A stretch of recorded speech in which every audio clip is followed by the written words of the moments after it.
اب سورہ نساء کی چھٹے پارے میں 150 نمبر آیت کریمہ سے اللہ تعالی نے اب جو یہاں سے خبر لینی شروع کی ہے یہودیوں کی، تو بہت دور تک اللہ نے صرف انہی کا ذکر کیا ہے اور یہودیوں کے متعلق بتایا ہے کہ یہ کیا کیا چیزیں کرتے رہے اور کیا کیا غیر معتدل حرکتیں ان سے سرزد ہوتی رہیں، اور یہاں سے جو شروع فرمایا ہے ان کے جرائم کو 150 سے، تو اگلی 12 آیات جو ہیں مسلسل یہ یہودیوں پہ ہیں، اور اللہ تعالی نے ایک ایسی چیز بھی بیان کی ہے جو مسلمانوں کا بنیادی عقیدہ ہے، اور وہ عقیدہ بالکل قطعی اور یقینی ہے، اور اس کے لیے خاص طور پہ خیال رکھنا چاہیے کہ کوئی آدمی اس کے بارے میں گمراہی میں مبتلا نہ ہو جائے۔ اللہ تعالی نے فرمایا ہے کہ ان الذین یکفرون باللہ، بلا شک و شبہ جو لوگ کفر کرتے ہیں اللہ سے۔ بظاہر تو اس کا ترجمہ یہی بنتا ہے کہ جو لوگ کفر کرتے ہیں اللہ سے، جو لوگ منکر ہیں اللہ سے، لیکن اصل میں ترجمہ اگر اس کا کریں گے تو یہ بنے گا کہ ان الذین یکفرون باللہ ورسلہ، کہ وہ لوگ جو انکار کرتے ہیں، کفر کرتے ہیں، منکر ہیں اللہ سے اور اس کے رسولوں سے، یعنی وہ اللہ تعالی کو مانتے ہیں اور اس کے رسولوں کو نہیں مانتے، یہ ہیں یہودی۔ کیونکہ اللہ تعالی کا انکار تو وہ نہیں کرتے تھے، مانتے تھے خدا کو۔ ایک تفسیر تو یہ کی گئی ہے، اور ایک تفسیر یہ کی گئی ہے کہ وہ اللہ تعالی کے احکامات کو چونکہ ایسے مانتے ہی نہیں تھے تو لہذا کافر تھے، تو اللہ تعالی نے انہی کے متعلق کہا کہ وہ لوگ کافر تھے۔ تو یہودیوں کے متعلق ارشاد فرمایا ہے کہ ان الذین یکفرون باللہ ورسلہ، اور بلا شک و شبہ جو لوگ کفر کرتے ہیں اللہ سے اور اس کے رسولوں سے علیہ الصلوۃ والسلام، یعنی وہ فرق کرنا چاہتے ہیں کیا چیز، وہ یریدون، اور وہ چاہتے ہیں کہ فرق کریں، ان یفرقوا بین اللہ ورسلہ، اللہ کے درمیان اور اس کے انبیاء علیہ الصلوۃ والسلام رسولوں کے درمیان، یعنی یہ چاہتے ہیں کہ جو واو ہے یہ واو مزید تفسیر کے لیے ہے کہ وہ اللہ کو مانتے ہیں لیکن یہ چاہتے ہیں کہ اللہ تعالی پر ایمان لائیں اور انبیاء علیہ السلام پر، رسولوں کو نہ ماننا پڑے۔ جیسے یہودیوں نے بہت سے رسولوں کو نہیں مانا، حضرت موسیٰ علیہ الصلوۃ والسلام کو مانا اور مسیح علیہ الصلوۃ والسلام کو نہیں مانا، اور حضرت محمد صلی اللہ علیہ وسلم کو نہیں مانا، اور اسی طرح بنی اسرائیل میں کتنے ہی انبیاء علیہ الصلوۃ والسلام تھے جنہیں انہوں نے نہیں مانا۔ اصل میں نبوت کا معیار جو ان کے قریب تھا نا، ان کے نزدیک، وہ جا کر پتہ چلے گا سورہ مائدہ میں کہ یہ نبی کو سمجھتے کیا تھے۔ ان کے نزدیک ہر وہ جوتشی، پنڈت، نجومی جو کل کی کوئی خبر بتا سکے، ان کے نزدیک نبوت وہ تھی۔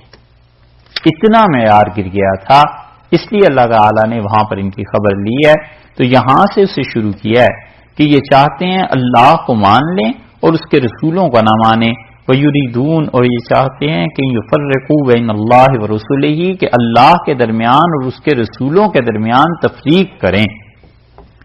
تفریق کیسے کریں؟ وَيَقُولُونَ، اور کہتے ہیں نُؤْمِنُ بِبَعْضٍ، ہم بعض کو مانتے ہیں، وَنَكْفُرُ بِبَعْضٍ، اور ہم بعض کا انکار کرتے ہیں۔ یہ ہے مرض کہ اللہ کو مانے اور رسالت سے جان چھٹ جائے۔ برہم سماج والے یہ کرتے ہیں نا، ہندوؤں میں نہیں، برہم سماج والے اللہ کو مانتے ہیں اور رسالت کے، وحی کے، ان چیزوں کے وہ قائل نہیں۔ اور یہ یورپ میں بھی فرقے ایسے مل جائیں گے، عیسائیوں میں بھی ڈیزٹس، DEISTS، یہ ہیں جو بھی ہیں، ان کو اگر آپ اس میں دیکھیں نا انٹرنیٹ میں، تو وہاں پر ان کے عقائد مل جائیں گے۔ اللہ کو مانتے ہیں اور انبیاء علیہ السلام کے منکر نبوت کو اس طرح سے نہیں مانتے جس طرح اللہ نے کہا. اور یہ اب بھی ایسے لوگ پائے جاتے ہیں دنیا میں، خود مسلمانوں میں علیہ باللہ، جو رسول اللہ صلی اللہ علیہ وسلم کی تعلیمات کے متعلق بس یہ کہتے ہیں کہ اپنے زمانے کے ریفارمر تھے، اچھے آدمی تھے، بس انہوں نے بڑا اس معاشرے کو چینج کیا تھا اور انسانیت کے بڑے وہ ہمدرد تھے، باقی رسالت اور نبوت وہ کہتے ہیں اس کی بات نہ کرو. یہ ظلم اللہ تعالیٰ نے فرمایا یقولون نؤمن ببعض، اور وہ کہتے ہیں کہ ہم کچھ کو مانتے ہیں رسولوں میں سے، ونکفر ببعض، اور بعض رسولوں کو نہیں مانتے. ویریدون، اور یہ چاہتے ہیں کہ یتخذوا بین ذلک سبیلا، کہ بنا لیں اس کے درمیان کی کوئی راہ، بیچ میں سے ایک راہ نکال لیں. یہودی مانتے تھے انبیاء علیہ الصلوۃ والسلام کو اور بعض کو نہیں مانتے تھے، جیسے حضرت عیسیٰ علیہ الصلوۃ والسلام، حضرت یحییٰ علیہ السلام اور رسول اللہ صلی اللہ علیہ وسلم. اور عیسائی یہ بھی نہیں مانتے.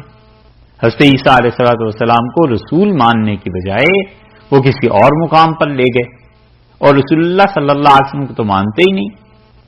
تو اللہ نے فرمایا کہ یہ کچھ کو مانتے ہیں کچھ کو نہیں مانتے، ایک بات.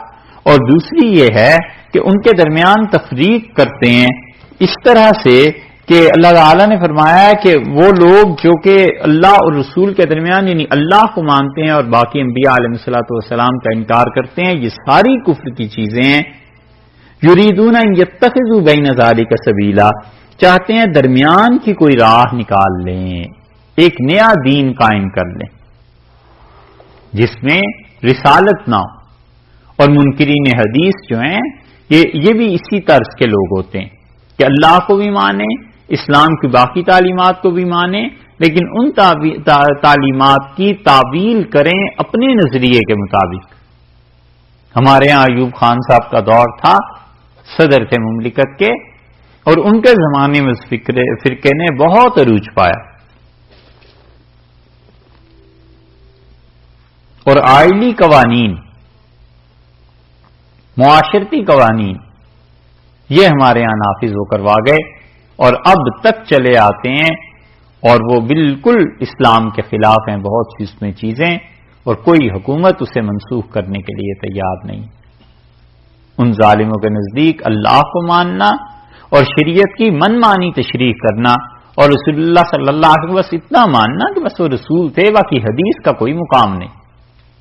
یہ ایسے گمراہ اب بھی معاشروں میں پائے جاتے ہیں کہ رسول اللہ صلی اللہ علیہ وسلم کی شخصیت کا ادب احترام سب کچھ کریں گے مگر حدیث کو نہیں مانیں گے، حدیث سے متنفر.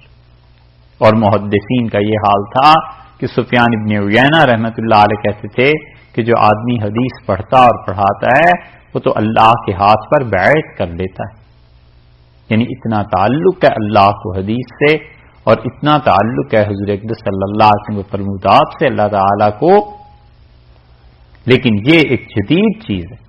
اسی لیے آپ یہاں جب شابانو کیس چلا تھا نا، یاد ہے ہندوستان میں راجیو کے زمانے میں، تو اس نے ایک موقع پہ کہا کہ ہم اپنے ملک میں وہ قانون لگا لیں جو پاکستان میں ہے. اسے کیا پتا تھا کہ اصل قانون کیا ہے اور کیا چیزیں نہیں، اور ڈر تھا. انہوں نے پاکستان والوں سے رابطہ کیا کہ وہاں سے وہ قانون بھجوائیں جو آپ کے ہاں خواتین کا اور ان چیزوں کا ہے.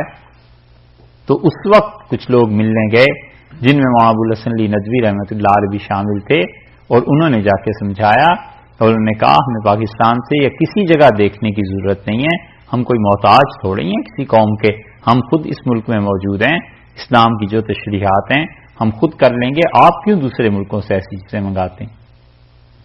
تو وہ قومی غیرت اس کی بیدار ہو گئی اور اس وجہ سے جان چھٹ گئی. ورنہ اب تک ہمارے ہاں جو آئلی قوانین ہیں اس کی بنیاد یہی ہے کہ رسول اللہ صلی اللہ علیہ وسلم کی احادیث کو نہ مانا جائے اور باقی جو دین ہے اس کی تشریحات اپنی مرضی کے مطابق کرو. اس لیے قرآن میں آیا نا اقیم الصلاۃ، نماز کو قائم کرو. اس کی ہمیشہ وہ تشریح یہ کرتے رہے کہ سینٹرل گورنمنٹ مضبوط ہونی چاہیے، نماز کو قائم کرو. اس کا مطلب ہے نماز سے مراد حکومت ہے، حکومت قائم کرو، سینٹرل گورنمنٹ ٹھیک ہونی چاہیے. اور ایسی واحیات تعویلات چلتے رہے. اور اس کے نتیجے میں اب تک ہم بھگت رہے ہیں کہ پاکستان میں آئلی قوانین نہ کوئی منسوخ کرتا ہے اور نہ ان غیر شرعی چیزوں سے جان چھٹتی ہے. اللہ نے فرمایا یہ درمیان کی کوئی راہ نکالنا چاہتے ہیں. سفیان ابن عیینہ رحمۃ اللہ علیہ اسی لیے محدثین اور وہ بھی بہت زور دیتے تھے اس بات پر کہ حدیث کو مضبوطی سے تھاما جائے. سفیان ابن عیینہ رحمۃ اللہ علیہ نے 72 حج کیے تھے. 90 برس سے زیادہ ان کی عمر تھی اور 72 حج کیے تھے. اتنے بڑے محدث تھے وہ. 72 اتنے حج کیے تھے انہوں نے. اتنے بڑے وہ محدث تھے. اس کے باوجود حنفی فقہا کو مانتے تھے کہ یہ لوگ ہیں جن کے پاس صحیح علم ہے. یہ لوگ ہیں جنہیں اللہ نے علم دیا ہے. خیر تو اس لیے اللہ تعالی نے فرمایا کہ دیکھو وہ درمیان کی کوئی راہ نکالنا چاہتے ہیں. اولئک یہ لوگ ہیں ہم الکافرون حقا پکے کافر ہیں. کافر کے ساتھ ہی نہیں یہ نہیں فرمایا کہ یہ کافر ہیں. اللہ کو تو اتنا بھی کہنا کافی تھا. حقا کا لفظ فرما دیا ہے. اصل کافر یہ لوگ ہیں کہ دین کے نام پہ بے دینی کو رائج کرنا. اصل کافر یہ لوگ ہیں. ان سے بچنا ہے اور ان سے اور ان کی تعویلات سے جان چھڑانی. یہ دارا شکوہ کی حرکتیں تھیں. وہ چاہتا تھا کہ ایسا دین رائج ہو جس میں ہندو مت کا بھی اثر ہو, مسلمانوں کا بھی ہو, صوفیہ کی وحدت الوجود کا فلسفہ جسے وہ سمجھے ہی غلط تھا وہ بھی ہو, عیسائیت بھی ہو. اٹلی سے پادری آئے اور ان سے عیسائیت اس نے پڑھی. پادری جہانگیر کے زمانے میں بھی آئے تھے. انہوں نے بائبل دی تھی جہانگیر کو پڑھنے کے لیے. جہانگیر نے خود بھی ذکر کیا ہے کہ میرے پاس فرنگی آئے ہیں اور اس طرح وہ باتیں کرتے ہیں. لیکن یہ ان کے ہتھے چڑھ گیا اور اٹلی والوں نے اسی لیے پادریوں کو بعد میں جو بھیجا ہے تو انہوں نے اس کے دماغ میں یہ بات ڈال دی کہ رحمت کا مذہب عیسائیت کا ہے, اسلام نہیں. اور اورنگزیب نے اسی وجہ سے جب اس کو قتل کروایا تھا تو انہوں نے پہلے شرعن فتویٰ لکھا اور انہوں نے کہا کہ بھائی کے یہ عقیدے ہیں, آپ لوگ جا کے خود دیکھ لیں اور کیا ان عقیدوں کے بعد اس کا قتل ضروری ہے یا نہیں ہے. علماء نے جب فتویٰ دیا ہے تب جا کے قتل ہوا ہے, ایسے ہی نہیں. جو لوگ اس پہ شور مچاتے ہیں کہ بھائی کو قتل کر دیا دارا شکو کو, اس پہ بھی شور مچانا چاہیے کہ گرو گوبند سنگھ کو بھی قتل کیا, اس پہ بھی پھر شور مچانا چاہیے.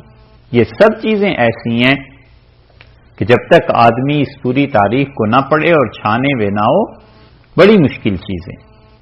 بظاہر ایسے لگتا ہے جیسے حکمرانوں کی جنگیں تھیں, لیکن بہت بڑا اثر اس میں مذہب کا بھی تھا اورنگزیب رحمۃ اللہ علیہ پہ. وہ سمجھتے تھے کہ مسلمانوں کو کس طرح بچایا جا سکتا ہے اور اتنی بڑی آبادیاں جو ہندوؤں پہ مشتمل ہیں ان کو کیسے اسلام کی دعوت دی جا سکتی. تو یہ جو چیز پیدا ہو گئی تھی نا دارا شکو میں, اپنے دادا سے اس نے لے لی تھی اکبر سے, یہ ہے کہ یہ لوگ چاہتے ہیں درمیان کی کوئی راہ نکلے. اولئک هم الکافرون حقا, اصل کافر ہیں یہ لوگ. کوئی بھی آدمی سلطان اورنگزیب رحمت اللہ علیہ یا کوئی بھی, اس زمانے میں عربی فارسی ہوتی تھی, اردو تو کوئی ہوتی نہیں تھی. جب وہ اپنے ہاتھ سے قرآن لکھتے ہوں گے تو انہیں قرآن کی سمجھ نہیں آتی ہوگی کہ اللہ نے کیا کہا ہے, اور انہیں نہیں پتا چلتا ہوگا کہ صحیح عقیدہ کیا ہے. جبکہ وہ بادشاہوں کے بیٹے اور اتنے پڑھے لکھے بھی لوگ تھے تو انہوں نے اپنی پالیسیز چیزیں مرتب کی شریعت کی روشنی میں بہت سی. اس لیے یہاں پر اللہ نے کہا ہے کہ اصل کافر یہ لوگ ہیں جو دین کو تبدیل کرتے ہیں. وَأَعْتَدْنَا لِلْكَافِرِينَ عَذَابًا مُهِينًا, اور ہم نے تیار کر کے رکھا ہے ایسے کافروں کے لیے عذاب ایسا مہینہ. مہینہ کا مطلب ذلت والا, ذلت کا عذاب خدا نے ان کے لیے تیار کر کے رکھا ہے, ذلت کی مار. اور یہودیوں کے لیے بھی. اور قرآن نے دونوں کا حکم, یہ جو اس سورہ نساء میں دونوں کو جمع کیا ہے نا, اسی وجہ سے کہ اللہ تعالی کا ماننا اصل میں یہ ہے کہ اس زمانے کے جو پیغمبر علیہ الصلوۃ والسلام تھے ان کو مانے اور ان کے ذریعے اللہ تک پہنچے. اس پیغمبر کو ماننا نہیں, اور اللہ کے ماننے کے دعوے کرنے ہیں، خدا نے رسول اللہ صلی اللہ علیہ وسلم کی زندگی میں اس چیز کو رد کر دیا اور بتا دیا کہ ایمان ہمارے ہاں وہ قابل قبول ہے جو ایمان رسول اللہ صلی اللہ علیہ وسلم کے واسطے سے آئے گا، اور اگر وہ واسطہ بیچ میں نہیں ہے تو یہ سکہ اللہ کے یہاں نہیں چلتا۔ اسی لیے فرما دیا ہے کہ ہم نے ان کے لیے ذلت کا عذاب رکھا ہے، والذین آمنوا باللہ، اور وہ لوگ جو ایمان لائے اللہ پر، ورسلہ، اور اس کے رسولوں پر، ولم یفرقوا، اور انہوں نے تفریق نہیں کی، بین احد منہم، ان میں سے کسی کے درمیان بھی، اولئک، یہ ایسے لوگ ہیں، سوف یقیناً یؤتیہم، وہ انہیں دیں گے، اللہ تعالی دے گا انہیں کیا، اجورہم، اللہ انہیں ان کے اجر دے گا۔ جو لوگ بھی ایسے ہیں کہ اللہ پر یقین رکھتے ہیں اور اس کے رسولوں پر، اور ان میں سے کسی کے درمیان رسولوں کے علیہ السلام فرق نہیں کرتے، ان کو اللہ یقیناً ان کا ثواب دے گا، وکان اللہ غفورا رحیما، اور اللہ ہے بخشنے والا اور مہربان۔ اس آیت کریمہ میں دو چیزیں سمجھنے کی ہیں۔ ایک تو آپ شروع سے آخر تک اس آیت کو دیکھیں، اللہ نے اس میں اعمال کا ذکر نہیں کیا، ٹھیک ہے نا، صرف یہ کہا ہے کہ وہ لوگ جو ایمان لائے اللہ تعالی پر اور اس کے تمام رسولوں پر، دو چیزیں، وَلَمْ يُفَرِّقُوا بَيْنَ أَحَدٍ مِّنْهُمْ، اور وہ کسی کے درمیان تفریق نہیں کرتے رسولوں میں سے علیہ الصلوۃ والسلام، یعنی وہ ہر رسول کو مانتے ہیں، وہ کہ نہیں کہتے یہودیوں کی طرح کہ بس حضرت موسیٰ علیہ الصلوۃ والسلام کے بعد اور کوئی رسول ہی نہیں، نہ عیسائیوں کی طرح کہتے ہیں کہ حضرت عیسیٰ علیہ الصلوۃ والسلام کے بعد رسول نہیں، بلکہ وہ بعد میں حضور اقدس صلی اللہ علیہ وسلم کو بھی مانتے ہیں، پہلوں کو بھی مانتے ہیں۔ یہ تین چیزیں ہو گئیں۔ اولئک، یہ ایسے لوگ ہیں، سوف یؤتیہم اجورہم، جن کے اجر یقیناً اللہ انہیں دے گا۔ تو محض ایمانیات پر وعدہ کیا کہ اجر دیں گے، اعمال ہیں ہی نہیں۔ آپ دیکھ لیں، خود غور کر لیں، اس آیت میں ایسے ہی ہے نا کہ صرف ایمان پہ وعدہ فرمایا ہے کہ ہم انہیں اجر دیں گے، تو معلوم ہوا اس سے کہ خود ایمان اتنی بڑی چیز ہے کہ اللہ سے یہ ثواب دلائے گا، اجر دلائے گا۔ اور اس کی تائید میں وہ بھی حدیث ہے جس میں آیا ہے کہ رسول اللہ صلی اللہ علیہ وسلم نے فرمایا ایک آدمی کا اعمال نامہ کھولا جائے گا اور تا حد نگاہ اس کا نامہ عمل کھولا جائے گا، اور 99 دفتر اس کے نکلیں گے اور وہ سب گناہوں سے بھرے ہوئے ہوں گے، اس کی کوئی نیکی نہیں ہوگی۔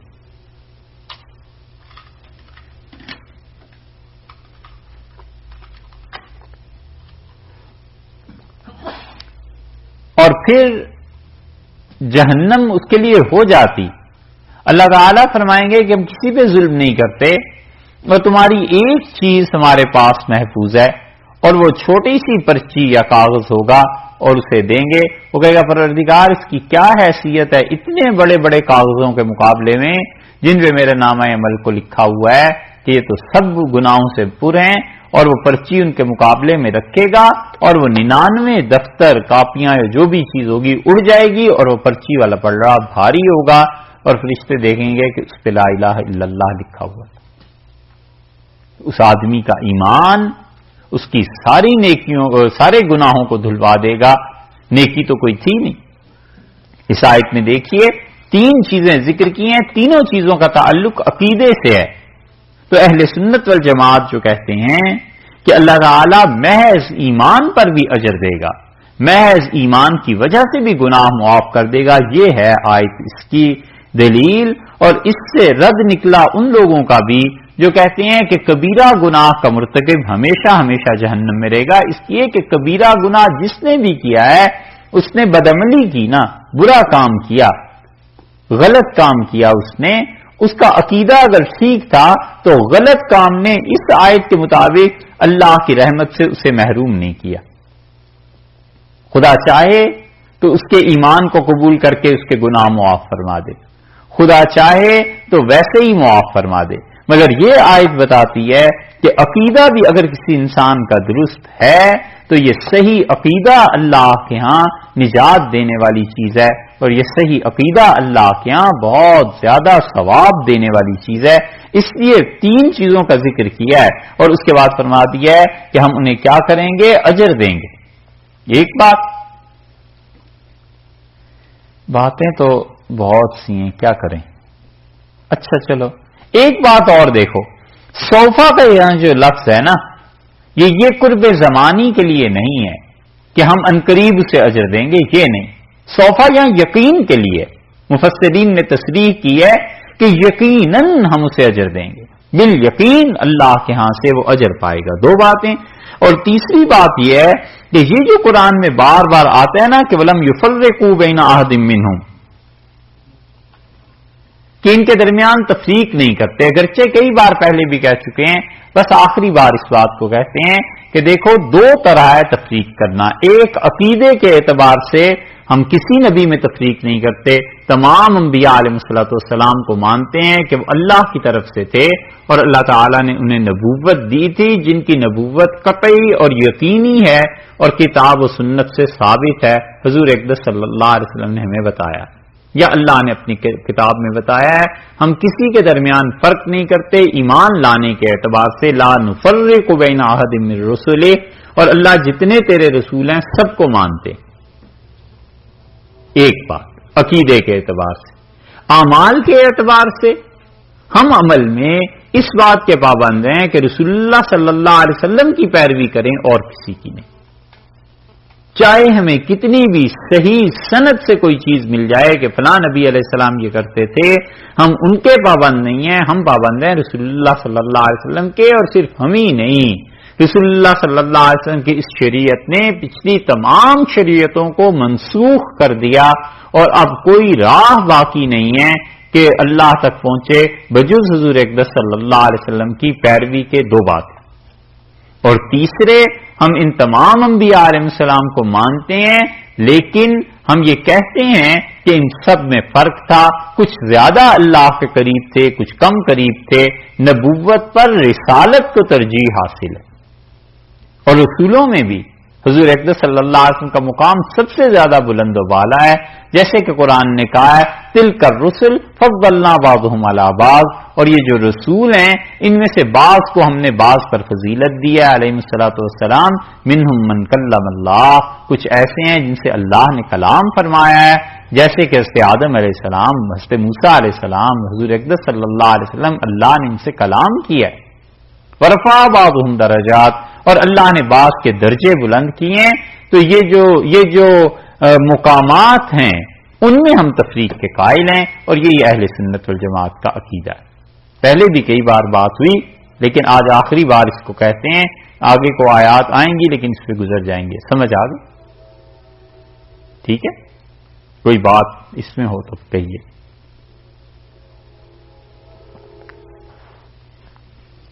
اولئک سوف یؤتیہم اجورہم، اللہ انہیں یقیناً ان کے اجر دے گا. وکان اللہ غفور رحیما، اور اللہ تعالی بخشنے والا ہے، غفور ہے، رحیم ہے. بار بار اس صفت کی طرف توجہ دلا رہے ہیں کہ دیکھو یہودیوں، اگر اب بھی تم مان جاؤ اور رسول اللہ صلی اللہ علیہ وسلم کو بھی مانو، اور یہ جو تم نے حرکتیں شروع کر دیں کہ کچھ کو ماننا ہے اور کچھ کو نہیں ماننا، یہ باتیں غلط ہیں. مانو، سب کو مانو. اور رسول اللہ صلی اللہ علیہ وسلم جو زندہ پیغمبر علیہ الصلوۃ والسلام تم میں موجود ہیں، انہیں بھی مانو. اور جب تم یہ بات کرو گے تو جیسے بھی اعمال ہوں، اللہ مغفرت کرنے والا ہے اور رحم کرنے والا ہے. خدا معاف بھی کر دے گا اور مزید اپنی رحمتوں سے بھی نوازے گا. یسألک اہل الکتاب، اور آپ سے سوال کرتے ہیں، آپ سے مانگتے ہیں. کیا چیز؟ کون مانگتا ہے؟ مفسرین نے یہودیوں کے متعلق لکھا ہے اور کعب ابن اشرف کے متعلق کہ وہ آیا رسول اللہ صلی اللہ علیہ وسلم کے پاس اور اس نے آ کر اگلی چیزیں دریافت کی. سوال کرتے ہیں، آپ سے آ کے مانگتے ہیں اور کہتے ہیں کہ ان تنزل علیہم، کہ ان پر کیا ہو، اتار لائیے، نازل کیجئے ان کے اوپر، ان پر نازل کریں کتابن، ایک کتاب من السماء، آسمان سے. جیسے حضرت موسیٰ علیہ الصلوۃ والسلام کو کتاب دی گئی تھی، اسی طرح سے ایک کتاب آنی چاہیے.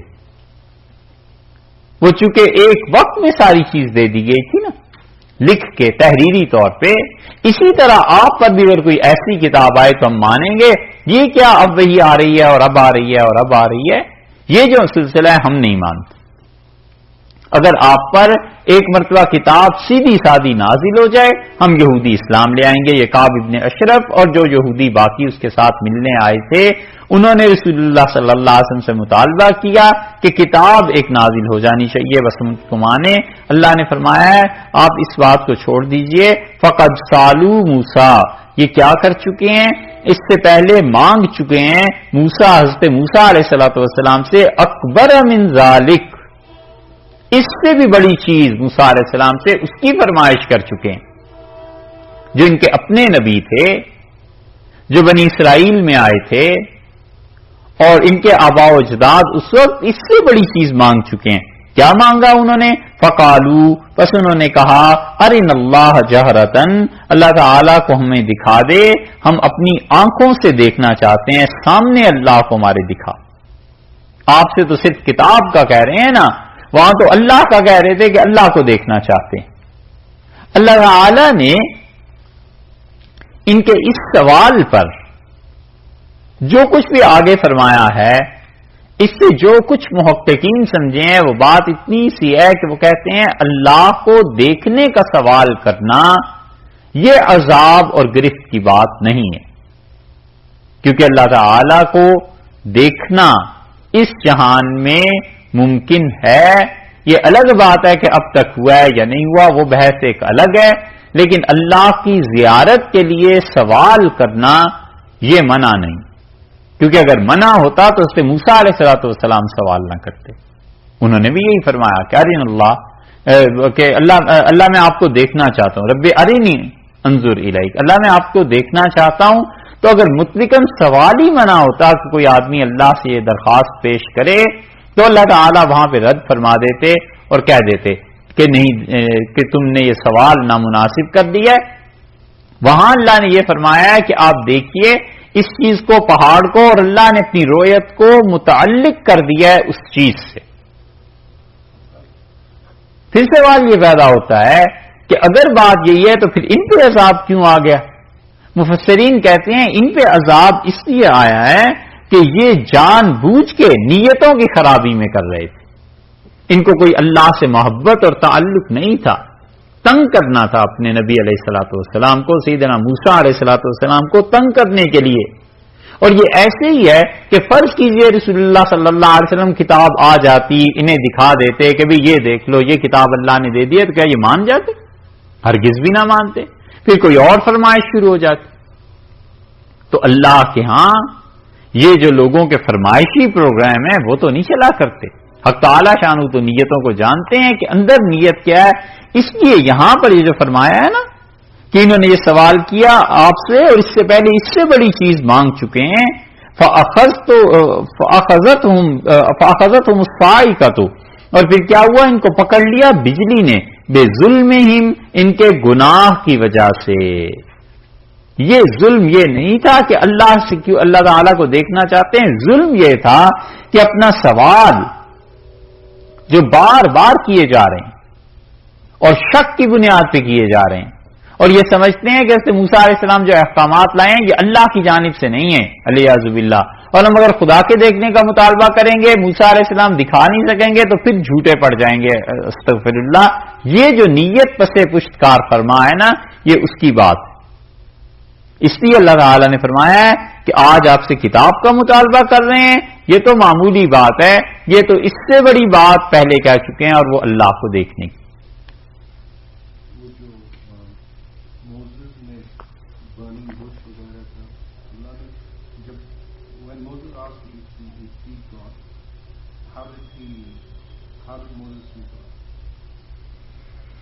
حضرت موسیٰ علیہ الصلوۃ والسلام کا اللہ تعالیٰ کو دیکھنا دو حالتیں ہیں. ایک تو وہ جو نبوت ملی تھی تو اس وقت انہوں نے دیکھی کوئی چیز اور اس درخت سے انہوں نے آواز سنی نا، ایک تو وہ چیز ہے.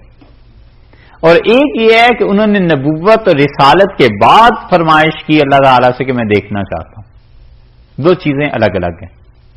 یہ آئے گا آگے سورہ اعراف میں، یہ ذکر آ رہا ہے، انشاءاللہ وہاں پہنچیں گے تو بات کر لیں گے، ٹھیک ہے۔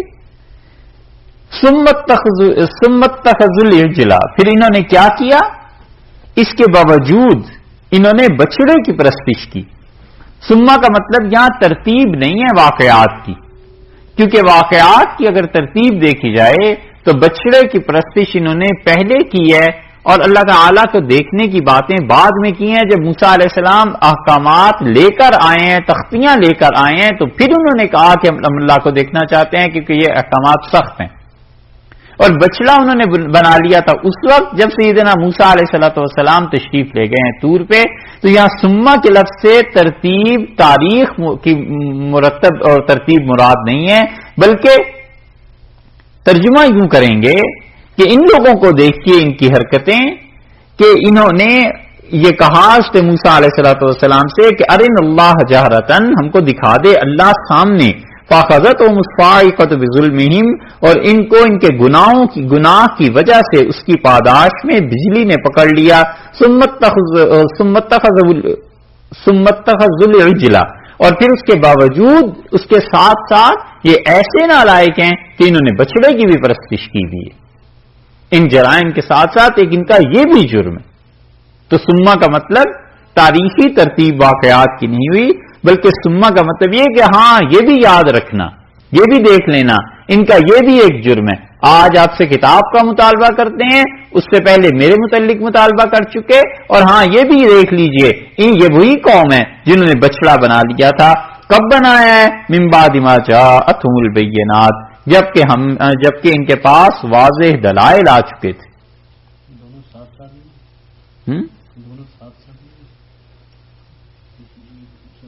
سردار گئے تھے پیچھے، انہوں نے حضرت موسیٰ علیہ السلام گئے ہیں نا تورات کو لینے، پیچھے انہوں نے بچڑا بنا لیا، اور حضرت موسیٰ علیہ السلام واپس آئے ہیں، واپس آ کے انہوں نے تختیاں القل الواح رکھ دیں۔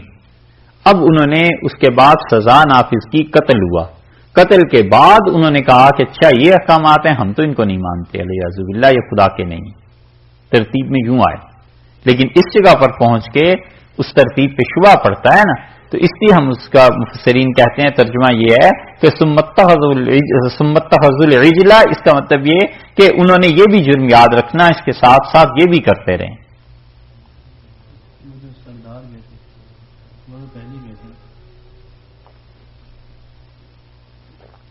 ایسے نہیں،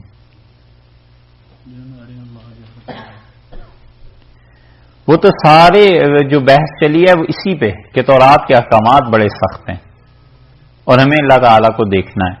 اللہ یہ کہہ دے کہ یہ واقعی کتاب میں نے نازل کی ہے، تو یہ بعد میں ہوا ہے قتل کے، جب توبہ ان کی قبول ہوئی، یہ چیزیں ہوئیں، اس کے بعد ہوا۔ جی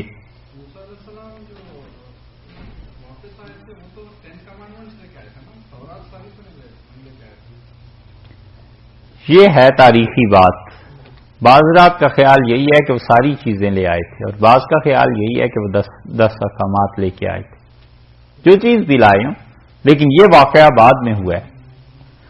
ثم اتخذوا العجل من بعد ما جاءتهم البینات، جبکہ ان کے پاس واضح دلائل آ چکے، فعفونا عن ذلک، پس کیا ہوا، عفونا ہم نے معاف کر دیا، عن ذالک ہم اس سے بھی درگزر ہم کر گئے، ہم نے اس بات کو بھی معاف کر دیا، ہم نے اس بات کو بھی چھوڑ دیا کہ انہوں نے ہمارے ساتھ شرک کیا ہے، ہم نے معاف کیا۔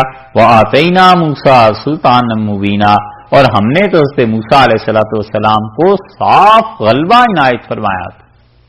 حضرت موسیٰ علیہ السلام کی اللہ نے بڑی تعریف کی ہے، اتنی تعریف کی ہے کہ احیاء العلوم میں امام غزالی رحمۃ اللہ نے ایک بزرگ کا جملہ نقل کیا ہے، انہوں نے کہا قرآن پڑھو تو ایسے پتا چلتا ہے جیسے اللہ تعالیٰ نے قرآن پاک نازل موسیٰ علیہ السلام کی سوانح کے لیے کیا کہ انہی کے حالات ہر جگہ بیان ہو رہے ہیں۔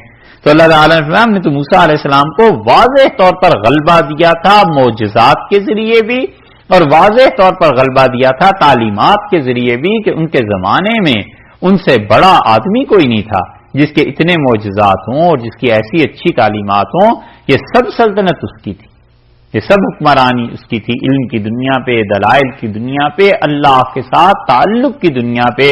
اور اس سے موسیٰ علیہ الصلوۃ والسلام کو اسی لیے حضور اقدس صلی اللہ علیہ وسلم نے معراج میں جو دیکھا اور جو باتیں ہوئیں اس سے بھی معلوم ہوتا ہے کہ نبوت میں اللہ نے ایک خاص شان انہیں عنایت فرمائی تھی. یہ یہودیوں کے کرتوت.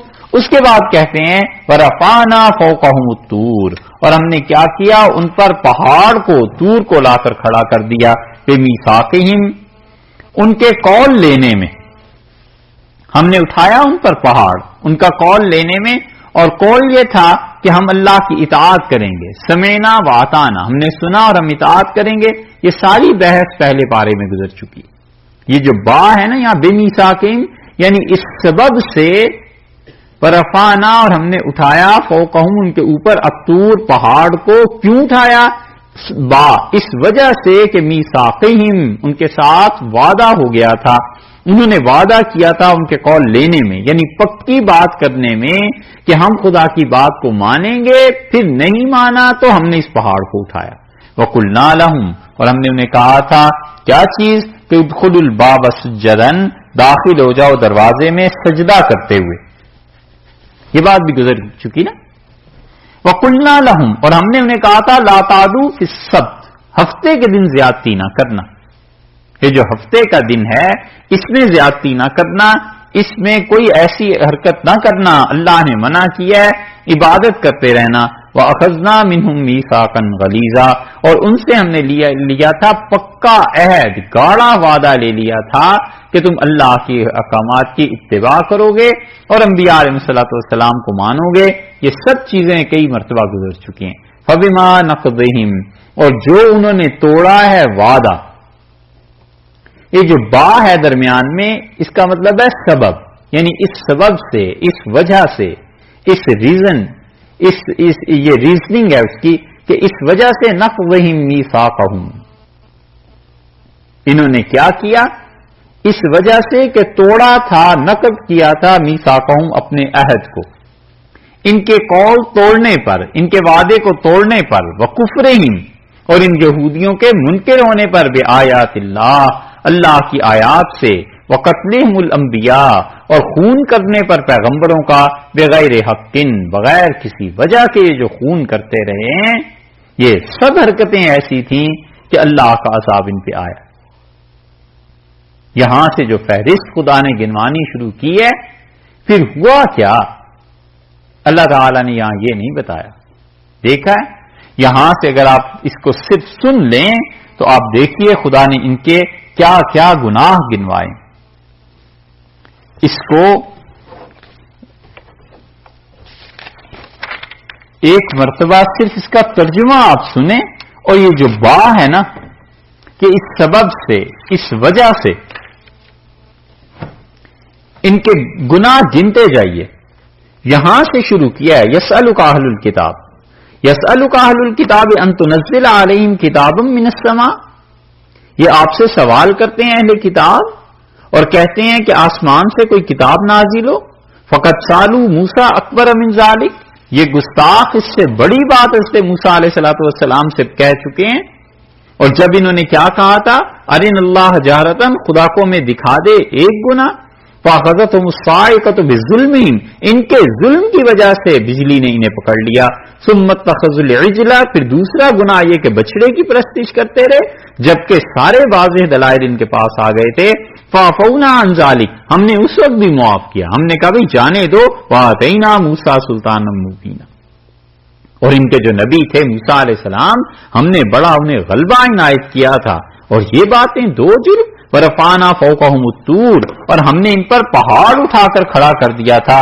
کیوں؟ بمیثاقہم، اس لیے کہ وعدہ کر کے پھر وعدے کو انہوں نے توڑا تھا.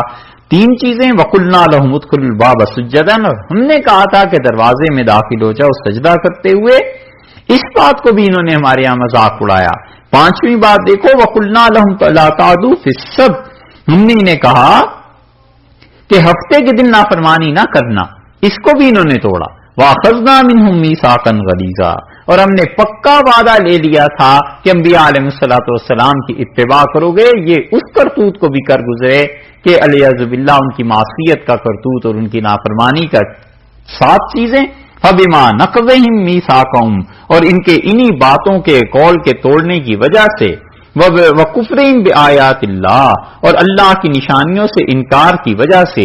8 وقتلہم الانبیاء بغیر حق، اور بغیر کسی وجہ کے انبیاء علیہ الصلوۃ والسلام کو قتل کرنے کے. 9 وقولہم قلوبنا غلف، اور ان یہودیوں کا یہ کہنا کہ ہمارے دل لپٹے ہوئے ہیں، اور اگر یہ نبی ہوتے تو ان کی بات ہمارے دلوں میں آ جاتی. ہمارے دل میں صحیح علم پہلے سے ہے. یہ 9 جرائم بل طبع اللہ علیہا بکفرہم، دل میں کچھ نہیں ہے، اللہ نے مہر لگا دی ہے. فلا یؤمنون الا قلیلا، اور یہ بہت تھوڑے ایمان لاتے ہیں. وبکفرہم، اور 10واں جرم ان یہودیوں کا پوچھتے ہو، ان کے کفر کو دیکھو. وقولہم علی مریم بہتانا عظیما، اور 11واں جرم ان کا دیکھو، انہوں نے مریم پر کتنا بڑا طوفان باندھا ہے. وقولہم انا قتلنا المسیح عیسی ابن مریم رسول اللہ، اور ان کا یہ کہنا، ان کا یہ جرم کہ ہم نے مسیح ابن مریم، عیسیٰ ابن مریم علیہ الصلوۃ والسلام کو ہم نے قتل کر دیا جو اللہ کا رسول تھا. وما قتلوہ، اور انہوں نے یقیناً اسے قتل نہیں کیا ہے. وما صلبوہ، انہوں نے بالکل اسے پھانسی پہ نہیں چڑھایا. ولکن شبہ لہم، صورت بن کے ان کے سامنے آ گئی. یہ 13 گناہ ان کے. وَإِنَّ الَّذِينَ اخْتَلَفُوا فِيهِ، اور جو لوگ اس میں کئی باتیں اب بھی کر رہے ہیں، لفی شک منہ، وہ اس جگہ شبے میں پڑے ہوئے ہیں. مَا لَهُم بِهِ مِنْ عِلْمٍ إِلَّا اتِّبَاعَ الظَّنِّ، اور ان کے پاس کوئی بھی خبر نہیں ہے مسیح علیہ السلام کے متعلق، بس اپنے خیالات کی پیروی کر رہے ہیں اور یہ کہتے ہیں قتل کر دیے. وما قتلوہ یقیناً، اور یقیناً انہوں نے عیسیٰ کو قتل نہیں کیا. بل رفعہ اللہ الیہ، اللہ نے انہیں اپنے پاس اٹھا لیا ہے. وکان اللہ عزیزا حکیما، اور اللہ زبردست ہے، حکمت والا ہے. وَإِن مِّنْ أَهْلِ الْكِتَابِ، اور یہ اہل کتاب کہتے ہیں اچھا اسے قتل کر دیا ہے. کوئی ان یہودیوں اور عیسائیوں میں ایسا نہیں، الا لیؤمنن بہ قبل موتہ، کہ مرنے سے پہلے وہ مسیح علیہ الصلوۃ والسلام پر ایمان نہ لائے. کوئی ان میں ایسا نہیں ہے. ویوم القیامت یکون علیہم شہیدا، اور ہم مسیح علیہ السلام کو قیامت میں ان کے خلاف گواہی کے لیے اٹھا کر کھڑا کر دیں. تم ان کے گناہوں کا پوچھتے ہو. فبظلم من الذین ہادوا، ان یہودیوں کے گناہ دیکھو. حرمنا علیہم طیبات احلت لہم، ہم نے ان کے کرتوتوں، ان کے ظلم اور غلط حرکتوں کی وجہ سے ہم نے کیا کیا تھا، حلال اور کتنی پاک چیزیں ان پر حرام کر دیں. وبصدہم عن سبیل اللہ کثیرا، اور ان کے گناہ پوچھتے ہو کتنے ہی لوگوں کو انہوں نے ہمارے راستے سے روک دیا. وَأَخْذِهِمُ الرِّبَا، اور ان یہودیوں کی حرکتیں، ان کا سود لینا دیکھو. وَقَدْ نُهُوا عَنْهُ، ہم نے منع کیا تھا کہ سود نہ کھانا. وَأَكْلِهِمْ أَمْوَالَ النَّاسِ بِالْبَاطِلِ، اور باطل طریقے پہ لوگوں کا مال کھانا، یہ ان کے تھوڑے گناہ. دیکھا ہے زور کلام کا، اور دیکھا ہے اللہ تعالی کی ناراضگی. کچھ نہیں آگے بتایا ان کا کیا کرنا. اس لیے مفسرین جگہ جگہ بتاتے ہیں کہ یہاں پہ اصل میں یہ بات ہے، اصل میں یہ بات ہے. خدا نے 15 سے زیادہ ان کے گناہ گنوائے. قومی مزاج سرکشی کا ایسا ہوا تھا. اور ان گناہوں کی فہرست میں اپنے آپ کو بھی رکھ کے سوچنا چاہیے کہ ہم لوگ کیا کرتے ہیں. اللہ نے کہا یہ حرکت، یہ حرکت، یہ حرکت، یہ ہے سارا کلام کا زور. اب اس کی تشریح دیکھیے. اللہ تعالی نے فرمایا ہے کہ موسیٰ علیہ السلام سے اس سے بھی بڑی بات پوچھ چکے ہیں یہ تو. اور پھر فبما نقضہم میثاقہم، جہاں پہ ہم تھے، اور انہوں نے جو عہد توڑا ہے، 155 نمبر آیت تھی نا، فبما نقضہم میثاقہم، اور جو عہد توڑتے رہے ہیں اس کی وجہ سے ہوا کیا. مفسرین کہتے ہیں کہ یہاں پر لفظ ہونا چاہیے آگے لعناہم، ہم نے ان پہ لعنت کی، کیونکہ عہد و پیمان کے توڑنے پہ خدا سے آیا ہے کہ ہم نے ان پہ لعنت کی. کل بھی گزرا، پرسوں بھی گزرا نا. تو اللہ نے فرمایا ہے کہ ان کا یہ کہنا، یہ ایسی ایسی غلط باتیں منہ سے نکالتے ہیں اللہ کے متعلق. وَكُفْرِهِمْ بِآيَاتِ اللَّهِ، اور اللہ کی آیتوں سے منکر ہو گئے. خدا نے جو آیات بھیجی، خدا نے جو انبیاء علیہ السلام کو بھیجا، خدا نے جو معجزات ان قوموں کو دکھائے، یہ ان سب چیزوں سے منکر ہو گئے. خدا کی محبوب ترین قوم دنیا میں تھی یہ یہودی قوم، اور مسلسل انبیاء علیہ السلام ان میں آتے رہے، حتیٰ کہ 4,000 انبیاء علیہ السلام ایک وقت میں دنیا کے مختلف اطراف میں ان میں تھے۔ اسی لیے ان لوگوں کے سوچنے کا لیول بلند ہو گیا، اسی لیے ان لوگوں میں ذہانت زیادہ ہو گئی، کیونکہ لیڈرز انبیاء علیہ السلام تھے نا۔ صحیح بخاری میں آیا ہے، رسول اللہ صلی اللہ علیہ وسلم فرمایا بنی اسرائیل کی سیاست ان کے انبیاء علیہ السلام کیا کرتے تھے، یعنی ان کی قوم، اس کی تربیت ڈھنگ، مگر یہ ایسے نالائق تھے کہ اس تربیت کو انہوں نے قبول نہیں کیا۔ وَقَتْلِهِمُ الْأَنْبِيَاءَ بِغَيْرِ حَقٍّ، اور انہوں نے خون کیا ہے پیغمبروں کا علیہ السلام ناحق۔ اللہ اس بات کو بار بار ذکر کرتا ہے، اس لیے کہ وہ جو انبیاء علیہ السلام آئے تھے وہ ایک بادشاہ، ایک شہنشاہ کے سفیر تھے، وہ اس کا پیغام لے کے آئے تھے، وہ بتانے آئے تھے۔ ان کا بیچاروں کا کیا قصور تھا ذاتی طور پہ؟ کچھ بھی نہیں، وہ تو میسج لے کے آئے تھے کہ تمہارے مالک نے تم سے یہ تقاضا کیا ہے، وہ شہنشاہ تم سے یہ چاہتا ہے کہ یہ کرو۔ انہوں نے اس کے میسنجر کو قتل کر دیا۔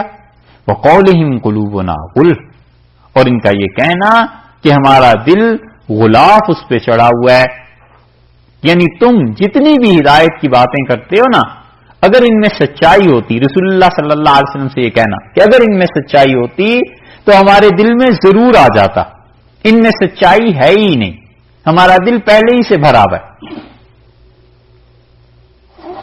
یہ جملہ ہے جو خدا کو ناراض کرنے والا ہے۔ اس لیے کوئی نصیحت کرتا ہے نا زندگی میں تو غصے میں لوگ کہہ دیتے ہیں کہ جی ہم نے بہت نصیحتیں سن لی، پہلے ہی سے سن رکھا ہے، مت کہو ہم سے۔ ایسے جملے کبھی کبھی خدا کو ناراض کر دیتے ہیں۔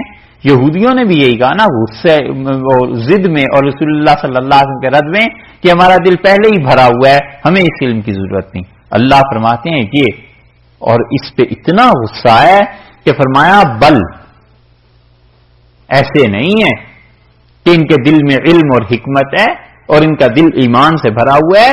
سیدھی بات کرو کہ طبع اللہ علیہا بکفرہم، اللہ نے کفر کی وجہ سے، یہ کافر تھے تو ان کے دلوں پر مہر کر دی، خدا نے ٹھپا لگا دیا ہے، مہر کر دیا ہے، اتنے کفر میں آگے چلے گئے ہیں، کوئی چیز اب ڈھنگ کی ان کی سمجھ میں آنے والی نہیں۔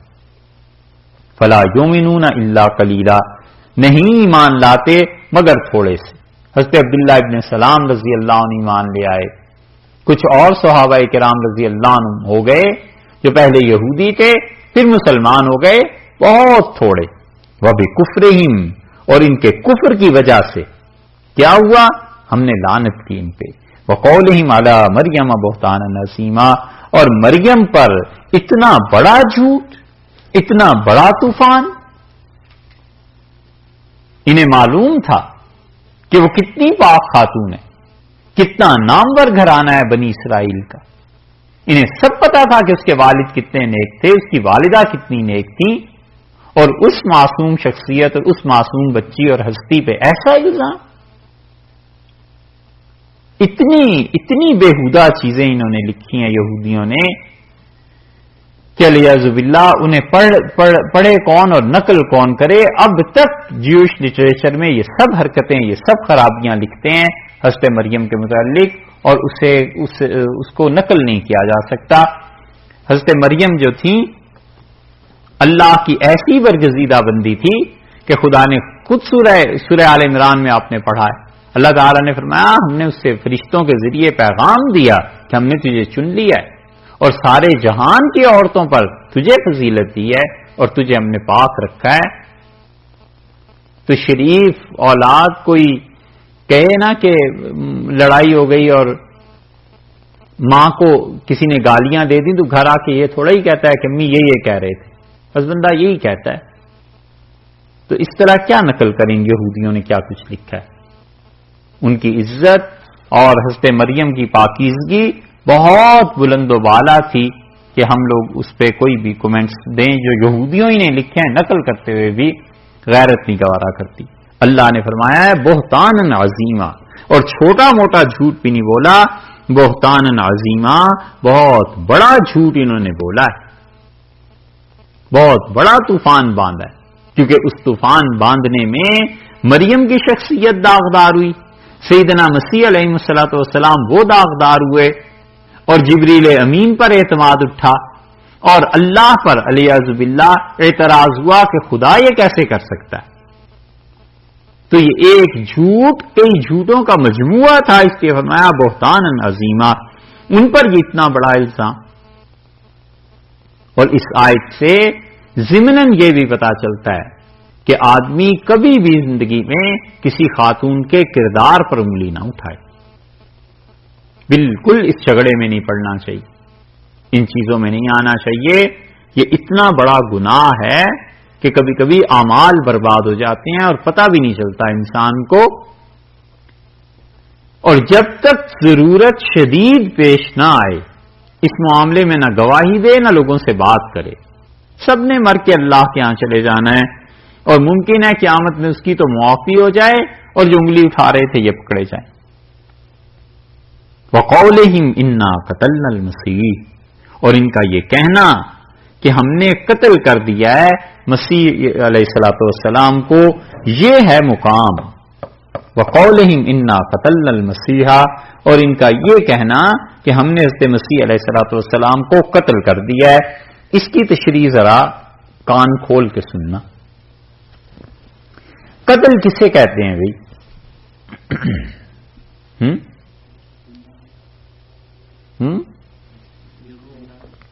بولو۔ جو زندہ ہے اس کو مار دینا، جسم کو روح سے الگ کر دینا، یہی ہوا نا قتل۔ کیا روح قتل ہو سکتی ہے؟ نہیں، جو آپ کا علم ہے بس اس کے مطابق بات کی۔ روح قتل ہو سکتی ہے؟ نہیں۔ روح نکل جائے اور صرف کوئی مردہ جسم پڑا ہوا ہے تو یہ مردہ جسم قتل ہو سکتا ہے؟ نہیں ہو سکتا نا۔ اس کا مطلب یہ ہے کہ ایسا جسم جس میں روح موجود ہو، اس کی روح اور جسم کو الگ الگ کرنا، اسے کہتے ہیں قتل۔ یہ سمجھ بات آتی ہے نا؟ یہ آگے کام آ جائیں گے۔ ان کا یہ کہنا کہ انہوں نے حضرت مسیح علیہ الصلوۃ والسلام کو قتل کر دیا ہے، ان کا قول کہاں تک ہے؟ وَقَوْلِهِمْ إِنَّا قَتَلْنَا الْمَسِيحَ عِيسَى ابْنَ مَرْيَمَ رسول اللہ، اور ان کا یہ کہنا انا ہم نے قتل کیا ہے المسیح مسیح کو، عیسی ابن مریم جو مریم کے بیٹے عیسیٰ علیہ الصلوۃ والسلام تھے، رسول اللہ اور اللہ کے رسول تھے، ہم نے انہیں قتل کیا ہے۔ سب سے پہلی بات تو یہ ہے کہ یہودیوں کا قول اس میں ہے کتنا؟ صاف معلوم ہو جاتا ہے کہ یہودی رسول اللہ نہیں کہہ سکتے تھے۔ اگر وہ حضرت مسیح علیہ السلام کو خدا کا رسول مان لیتے تو پھر بات ہی کیا تھی؟ تو یہودیوں کا قول بس زیادہ سے زیادہ اتنا ہی ہو سکتا ہے کہ وَقَوْلِهِمْ إِنَّا قَتَلْنَا الْمَسِيحَ، کہ ہم نے مسیح کو قتل کیا ہے، وگرنہ وہ مسیح بھی ماننے کے لیے تیار نہیں تھے۔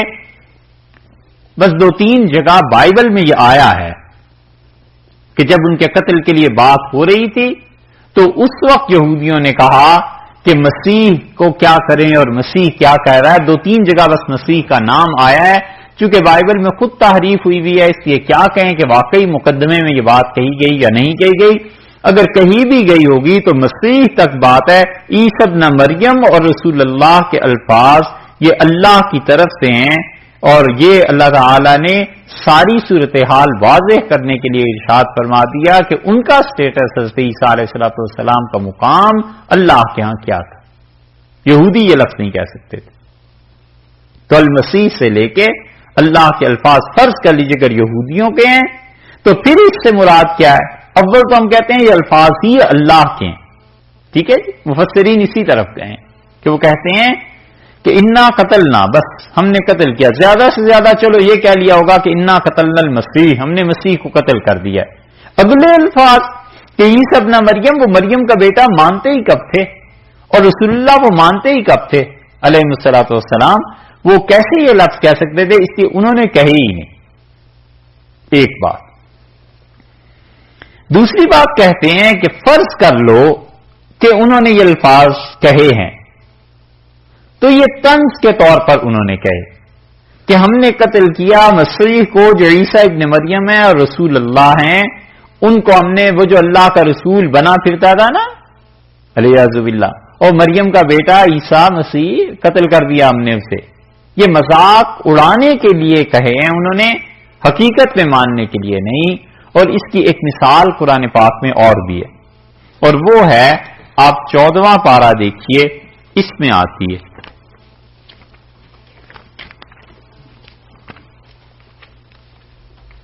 14ویں پارے میں سورہ حجر ہے، سورہ ہجر میں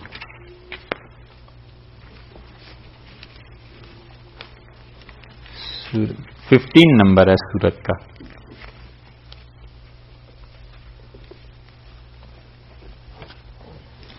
ملی جی؟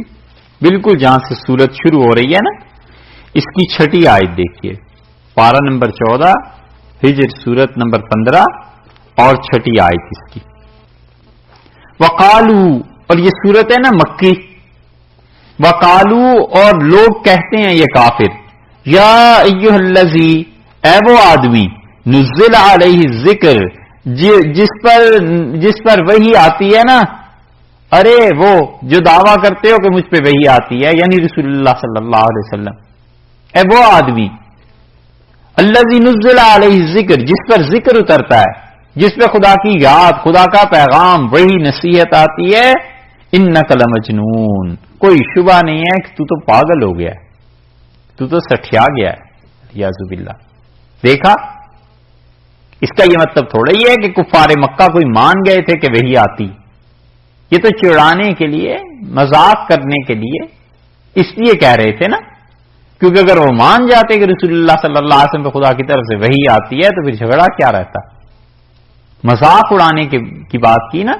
بالکل ایسے ہی یہودیوں نے، اگر اس کو مان لیا جائے کہ یہودیوں کا پورا جملہ ہے تو پھر یہی مراد ہوگی کہ انا قتلنا المسیح عیسی ابن مریم رسول اللہ، اور ہم نے قتل کر دیا اس کو، وہ جو مسیح تھے، مریم کا بیٹا جسے کہتے ہیں، اور جو اللہ کے رسول ہونے کا دعویٰ کرتا تھا، مار دیا اسے، ہم نے قتل کر دیا۔ سمجھ گئے؟ اگر اسے پورا جملہ ان کا مانا جائے، اور اگر وہ مانا ہی نہ جائے بلکہ مفسرین کی بات اس حد تک مان لی جائے جو بھی لکھتے ہیں کہ وہ کہتے ہیں بس انا قتلنا المسیح، انہوں نے کہا ہے، آگے کے الفاظ اللہ تعالیٰ کے اپنے ہیں کہ انہوں نے بتایا ہے کہ حضرت عیسیٰ علیہ الصلوۃ والسلام کوئی ایسے آدمی نہیں تھے، وہ تو اللہ کے ہاں بڑے معزز، بڑے عزت والے اور ایک پاک عورت کے بیٹے تھے اور اللہ کے رسول تھے علیہ الصلوۃ والسلام۔ اس پہ کوئی بات میرے ٹرانسلیشن میں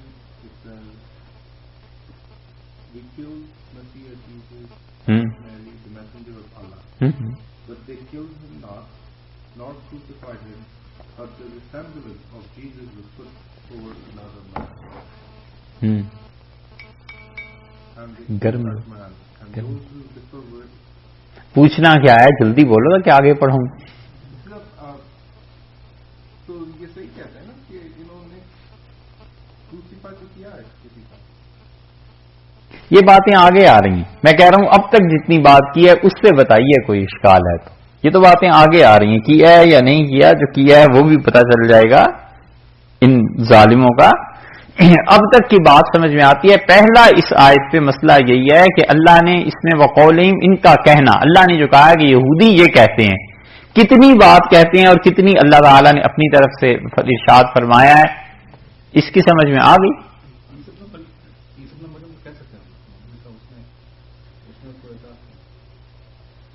اس پہ اعتراض اس وجہ سے ہے کہ یہ سے مریم کا بیٹا اسے یعنی ابن میں نسبت باپ کی طرف کرتے تھے، ماں کی طرف نہیں. تو یہ کیسے مان لیتے کہ حضرت مریم کے ہاں جبریل امین کے اثر سے اور اللہ تعالیٰ کے حکم سے یہ بچہ ہو گیا؟ یہ علیہ باللہ کسی اور تہمت میں تھے، اسی لیے اوپر آیا نا بہتان عظیمہ، اس لیے یہ نہیں کہہ سکتے تھے. ٹھیک ہے، آگے چلیں. ایک بات ہوئی، اللہ نے فرمایا وما قتلوہ، اور انہوں نے اسے قتل نہیں کیا. مطلقاً قتل کی خدا نے نفی کر دی کہ اس کی جسم اس کی روح کو الگ الگ نہیں کیا. ٹھیک ہے، یہی قتل کی تعریف ہم نے کی ہے نا، کہ صرف جسم بھی قتل نہیں ہوتا اور صرف روح بھی قتل نہیں ہوتی، ان دونوں کے مجموعے سے جو انسان نام کی چیز بنتی ہے وہ قتل ہوتی ہے، وہ کھاتی ہے پیتی ہے جو کچھ بھی ہے اس پر اطلاق ہوتا ہے۔ اس کی ایک مثال یہ بھی سمجھیے کہ اللہ تعالیٰ نے فرمایا 15ویں پارے کے آغاز میں کہ سبحان الذی اسری بعبدہ لیلا من المسجد الحرام الی المسجد الاقصی، پاک ہے اللہ کی ذات ہر عیب سے جو اپنے بندے کو راتوں رات لے گئی مسجد حرام سے مسجد اقصی تک۔ رسول اللہ صلی اللہ علیہ وسلم کے لیے لفظ وہاں کیا آیا؟ عبد، بندہ، ٹھیک ہے، اور عبد جو ہے کیا محض روح کو بھی کہہ سکتے ہیں، یا عبد کسی جسم کو بھی کہہ سکتے ہیں جس میں روح نہ ہو؟ ظاہر ہے کہ نہیں کہہ سکتے، دونوں کے مجموعے کو عبد کہتے ہیں کہ جسم ہو اس میں روح ہو تو وہ بندہ ہوا نا۔ یہی دلیل وہاں پہ فقہا اور علماء لکھتے ہیں کہ جو لوگ کہتے ہیں رسول اللہ صلی اللہ علیہ وسلم کی معراج صرف جسمانی نہیں روحانی تھی، بس روح گئی تھی، جسم مبارک تو مکہ میں ہی تھا، وہ کہتے ہیں صرف روح پہ عبد کا اطلاق کیسے ہو سکتا ہے، جسم تو ساتھ ہی گیا تھا۔ بس اسی طرح یہاں پر بھی اللہ تعالی نے پہلی بات یہ فرمائی ہے کہ دیکھو انہوں نے انہیں مطلقاً قتل نہیں کیا، بالکل قتل ہوا ہی نہیں۔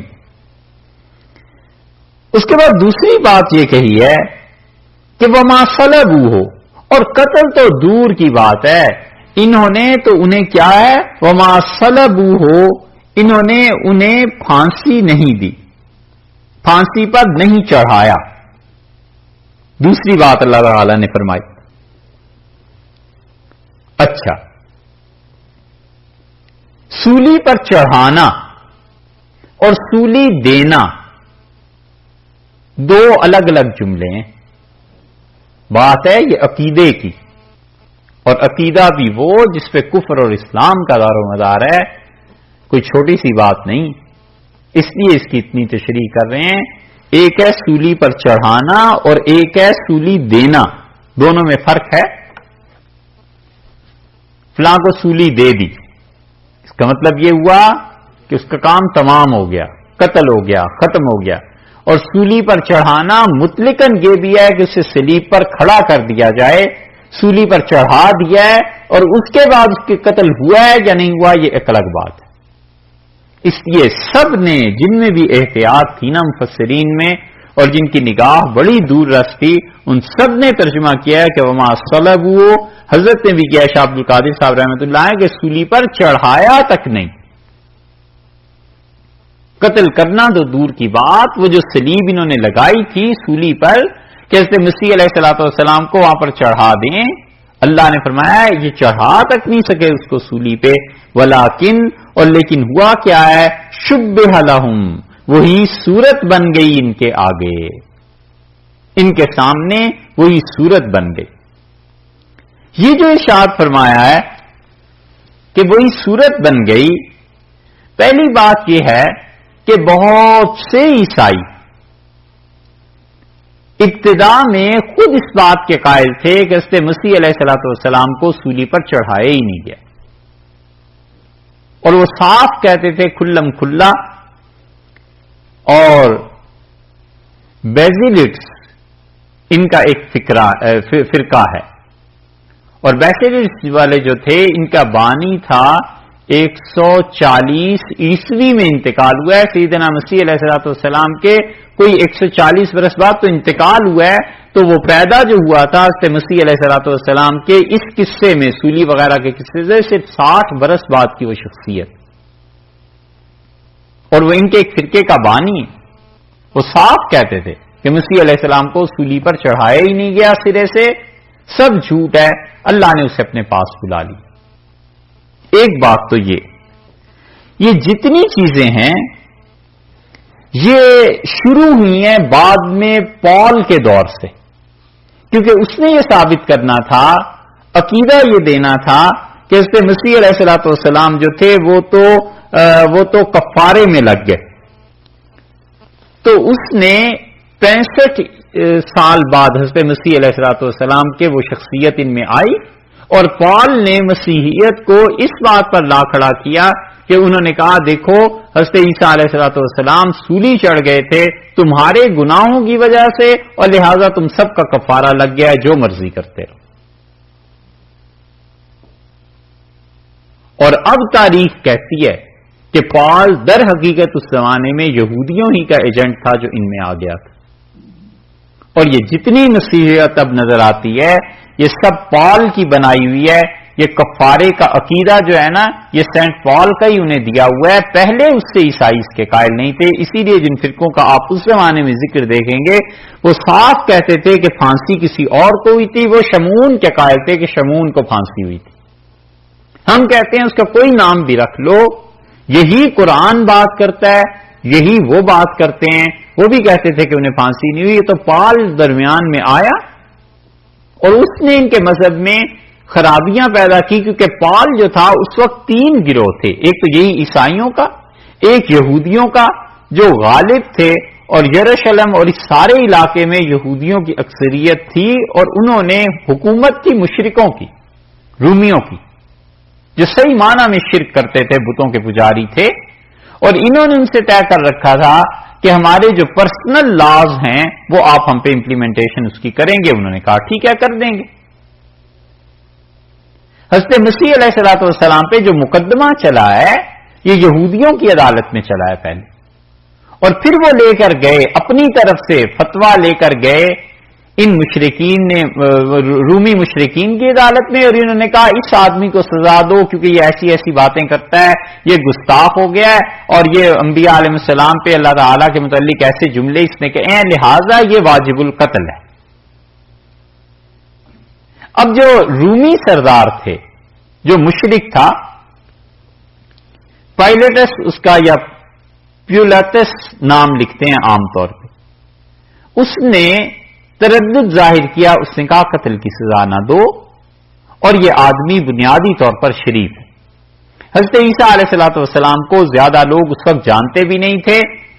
یہ میں اس کیفیت کا آپ سے اظہار اور ذکر کر رہا ہوں جو کچھ مفسرین نے لکھا ہے، باقی اصل چیز کہ اس وقت صحیح ترین صورتحال کیا تھی، نہ تو رسول اللہ صلی اللہ علیہ وسلم نے کچھ ارشاد فرمایا، نہ اللہ نے بتایا ہے، تاریخ جو کچھ کہتی ہے اور ہمارے مفسرین نے جو کچھ تاریخ سے لیا ہے وہ یہ چیز کہ مقدمہ چلا یہودیوں کے ہاں اور وہ رومی مشرکین کے ہاں پہنچ گئے، انہوں نے کہا اسے قتل کی سزا دو۔ تو اب بھی یہ انجیل میں مل جائے گا کہ حکمران اترا اور اس نے 3 مرتبہ اپنے ہاتھ پانی سے دھوئے اور اس نے کہا اس شخص قتل میں میں شریک نہیں ہوتا۔ تو یہودیوں نے کہا تم اسے قتل کرو اور اس کا جتنا خون ہے اس کا وبال ہماری اور ہماری اولادوں پہ پڑ جائے گا، مگر تم اس کو ضرور قتل کرو۔ جمعے کا دن تھا اور آخر اس نے کہا کہ ٹھیک ہے اسے قتل کر دیا جائے، سولی دے دی جائے۔ ہفتے کا دن شام کو آنا تھا اور جمعے کے بعد یہ چیزیں شروع ہوئی ہیں، یعنی دوپہر کے ڈھلنے کے بعد، اور جلدی تھی بہت زیادہ ان عیسائیوں کو کہ کسی طرح، یہودیوں کو کہ کسی طرح ہفتے کا دن داخل نہ ہو، رات داخل نہ ہو، اس سے پہلے پہلے یہ کام کر دیں۔ اور ایک سرکاری جو پھانسی کی جگہ ہوتی تھی اس پہ صرف ایک ستون، ایک تنا ہوتا تھا جسے گاڑ کے یہ رکھ دیتے تھے، اور مجرم جو ہوا کرتا تھا سلیب کی اوپر والی جو لکڑی ہے یہ خود اٹھا کر لے کے جاتا تھا، اور یہ دلیل ہوتی تھی اس بات کی کہ مجھے جو پھانسی ہو رہی ہے یہ صحیح ہے۔ حضرت مسیح علیہ الصلوۃ والسلام اس کو اٹھا نہیں سکے، لکڑی تھی بھاری، نہیں اٹھا سکے ہوں گے، یہ تو کوئی ایسی بات نہیں۔ اور ایک آدمی نے ان مشرکین نے کیا کیا، اس پولیس نے، یہ جو کراؤڈ پورا جمع ہو گیا تھا ساتھ، اور بائبل میں آتا ہے کہ کوئی چھیڑتا تھا، کوئی تنگ کرتا تھا، کوئی مسیح علیہ الصلوۃ والسلام کو برا کہہ رہا تھا، تو انہوں نے اس ہجوم میں سے ایک کو پکڑا اور ان کا لکڑی اٹھاؤ اور ساتھ لے کے چلو، جلدی کرو۔ وہ لکڑی اٹھا کر ساتھ چل پڑا، اور عیسائیوں کا خیال یہ ہے کہ وہ شمون تھا، اور وہاں جا کر جب پھانسی کے گھر میں داخل ہوئے ہیں تو مجمع پیچھے رہ گیا، اور جس نے لکڑی اٹھائی ہوئی تھی اس نے لکڑی جب پھینکی تو اسی کی شکل بدل گئی اور عیسیٰ علیہ السلام کی شبیہ اس پہ پڑ گئی، اور یہودیوں نے اسے پھانسی چڑھا دیا. پھانسی کے بعد مسیح علیہ الصلوۃ والسلام کو تو خدا نے اس کے ساتھ ہی اٹھا لیا، وہ اوپر چلے گئے اور اس کو ہو گئی پھانسی. یہودی جب اندر گئے تو انہوں نے کہا اگر تو یہ وہ آدمی ہے جس کو ہم نے پھانسی دلانی تھی مسیح علیہ السلام، تو ہمارا آدمی دوسرا کہاں گیا؟ اور اگر یہ وہ ہے پھانسی والا تو مسیح کہاں گئے؟ یہ چیز تھی جس کو وہ حل نہیں کر سکے. اور کوئی اس سے عیسیٰ علیہ السلام کو زیادہ جاننے والا بھی نہیں تھا. نتیجہ یہ کہ وہاں شور پڑ گیا اور یہودی اپنے گھروں کو چلے گئے. اور ایک جگہ یہ آتا ہے کہ انہوں نے اس کو دیکھا، اس کے جسم کو، تو انہوں نے کہا شکل اس کی مسیح جیسی ہے اور جسم اس کا دوسرا ہے. یہ ہوا کیا؟ اور بائبل میں اب بھی یہ آتا ہے انجیل میں کہ مسیح علیہ السلام جب دعا کرتے تھے تو ان کا چہرہ بدل جایا کرتا تھا کئی مرتبہ، اور وہ چہرہ نہیں رہتا تھا جو اصل ہوتا تھا. وہ کہتے ہیں کہ ان میں وہ کہتے ہیں ان کے متعلق ان میں یہ صلاحیت تھی کہ اپنا چہرہ بدل دیں. اللہ تعالی نے یہاں یہ کہا ہے کہ مسیح علیہ السلام سرے سے سولی پر چڑھائے ہی نہیں گئے. سولی دیے جانا تو بہت دور کی بات ہے. اور ایک روایت ان یہودیوں کے یہاں یہ بھی ملتی ہے کہ وہ کہتے ہیں کہ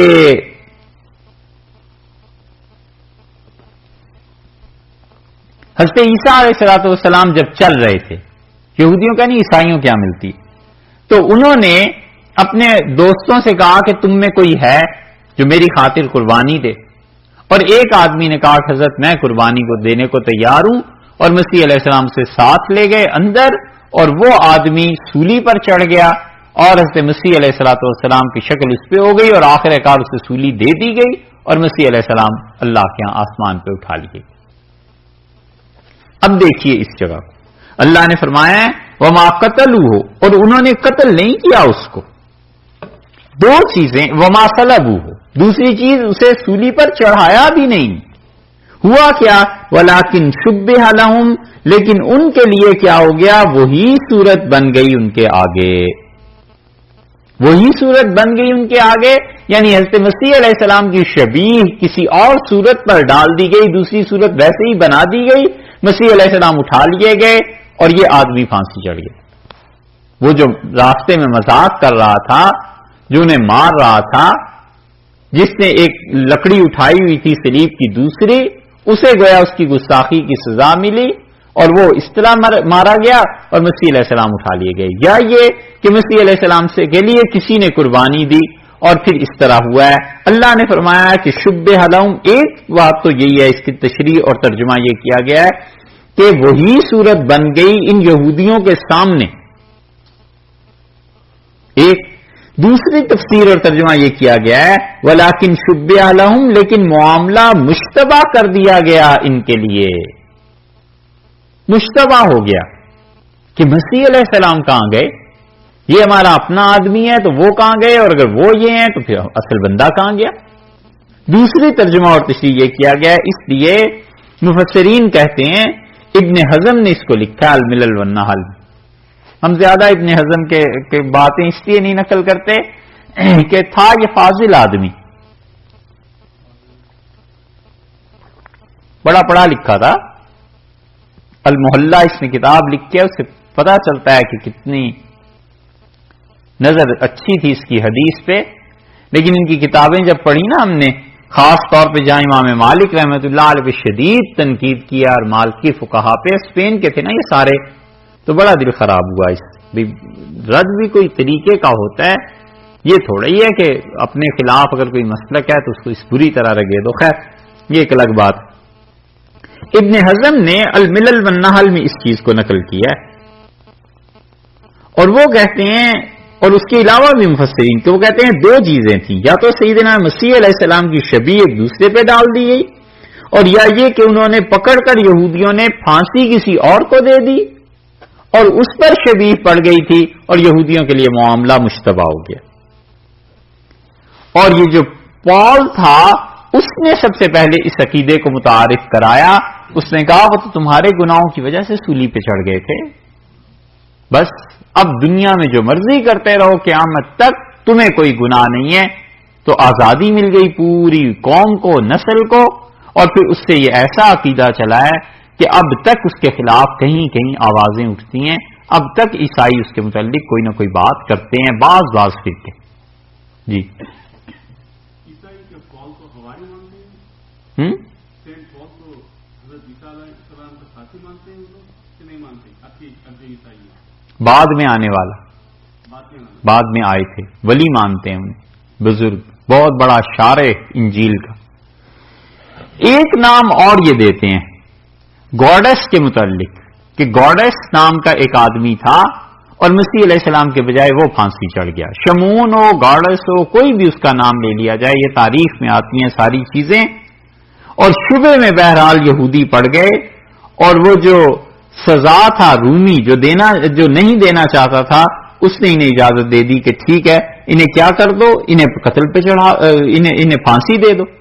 اللہ نے فرمایا وما قتلوہ وما صلبوہ ولکن شبہ لہم، اور دیکھو نہ مسیح علیہ السلام کو قتل کیا گیا، قتل تو درکنار، وہ سولی پر بھی نہیں چڑھائے گئے، بلکہ حقیقت مشتبہ ہو گئی یہودیوں پر۔ ساری چیز اس کی بنیاد انہوں نے کس چیز پہ رکھی ہے؟ یہودی سارے کے سارے بنیاد رکھی اس چیز پہ کہ مشتبہ خبر ہو گئی۔ قرآن نے کمال کیا ہے، یہ ایک لفظ لائے ہیں اللہ کہ خبر ان کے سامنے معاملہ مشتبہ ہو گیا، تو مشتبہ چیزوں پر کیا عقیدہ رکھا جاتا ہے؟